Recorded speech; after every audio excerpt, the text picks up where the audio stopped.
దేవునికి మహిమ కలుగును గాక. ప్రభునందు ప్రియమైన దేవుని పిల్లల బాగున్నారా?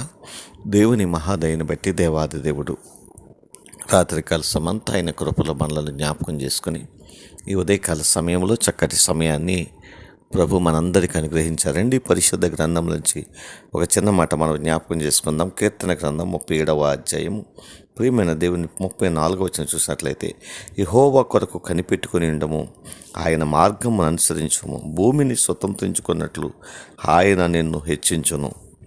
దేవునికి మహిమ కలుగుగాక.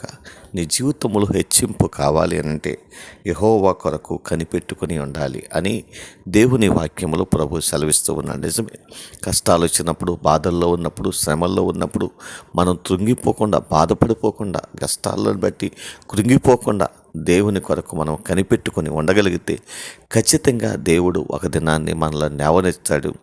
ఆయన అద్భుతమైనటువంటి కార్యాలని దేవుడు మన జీవితాల్లో ఆయన అనుగ్రహిస్తాడు. దేవుని వాక్యములో ఆ రీతిగా కీర్తనకారుడు ప్రభు సందులో కనిపెట్టుకొని ఉన్నప్పుడు దావీదుని దేవుడు ఆ విధంగా హెచ్చించాడు, ఉన్నతమైన ఆశీర్వాదాలతో నింపి నడిపించాడు. నా జీవితంలో కూడా అటువంటి ఆశీర్వాదాలని, అటువంటి దీవెనలను మనం పొందుకోవాలంటే ఖచ్చితంగా ఆయన కొరకు మనము కనిపెట్టుకొని ఉండాలి. కనిపెట్టుకుని మనం ప్రభు సందులో ఉండగలిగినప్పుడు ఖచ్చితంగా గొప్ప ఆశీర్వాదాలని మన జీవితాల్లో పొందుకోగలుగుతాం. ఈ ఉదయకాల సమయంలో అటువంటి విశ్వాస జీవితాన్ని మనం అందరము కలిగి ప్రభువులో సాగిపోవడానికి పరిశుద్ధాత్మ దేవుడు మనందరినీ భద్రపరచాలని ఈ చిన్న మాట ద్వారా జ్ఞాపకం చేస్తున్నాను.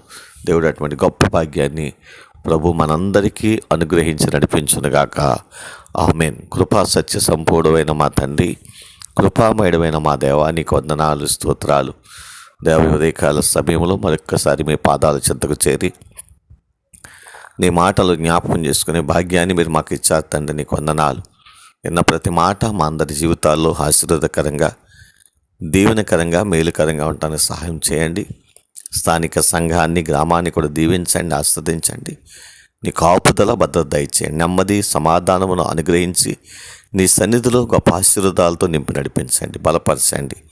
మా రాష్ట్రాన్ని జ్ఞాపకం చేసుకొని రాష్ట్ర ప్రజలందరినీ దీవించండి. గ్రామాలను, పట్టణాలను కూడా ఆశీర్వదించండి, అభివృద్ధిపరచండి. బిడ్డలు చేస్తున్న వ్యవసాయములను, చేతి పనులను, వ్యాపారములను, ఉద్యోగములను దీవించండి, ఆస్వాదించండి. ఈ దినాన్ని చక్కటి కార్యక్రమాలు చేస్తున్న వారిని కూడా కనపరచండి. వారి జీవితాల్లో నెమ్మది సమాధానం దయచేయండి. ఆయా బలహీనతలో ఉన్న వారిని మీ రక్తం చేత కడగండి. ఆశీర్వాదకరమైన ఆరోగ్యాన్ని దయచేయండి. చిన్న బిడ్డలను, యవ్వన బిడ్డలను జ్ఞాపకం చేసుకోనండి. వారిని సన్నిధిలో, ప్రజల్లో, నీ నామములో నీ కొరకు నమ్మకముగా జీవించడానికి మంచి ఆరోగ్యము, చదువుల్లో మంచి జ్ఞానాన్ని అనుగ్రహించి బలపరచండి.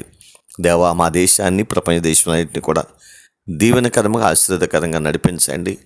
దేవా, మా గ్రామాల నుండి, మా ప్రాంతాల ఆయా దేశాల్లో, ఆయా రాష్ట్రాల్లో ఉన్నటువంటి ప్రియులందరినీ జ్ఞాపకం చేసుకుని వారి కష్టార్జితము, వారి కుటుంబాలకు ఆశీర్వాదకరంగా, దీవెనకరంగా, మేలుకరంగా మార్చి మీరే మహిమ పొందమని ఈ ఉదయకాల సమయాన్ని మరొక్కసారి మీ పాదాలకు అప్పగించుకుంటూ ప్రార్థించేసి ప్రారంభిస్తూ ఉండగా దీవించి ఆశీర్వదించమని యేసునామంలో ప్రార్థించి స్తుతించి మీకు సమర్పణ చేస్తూ ఈ దినాన్ని ప్రారంభిస్తున్నాము తండ్రి.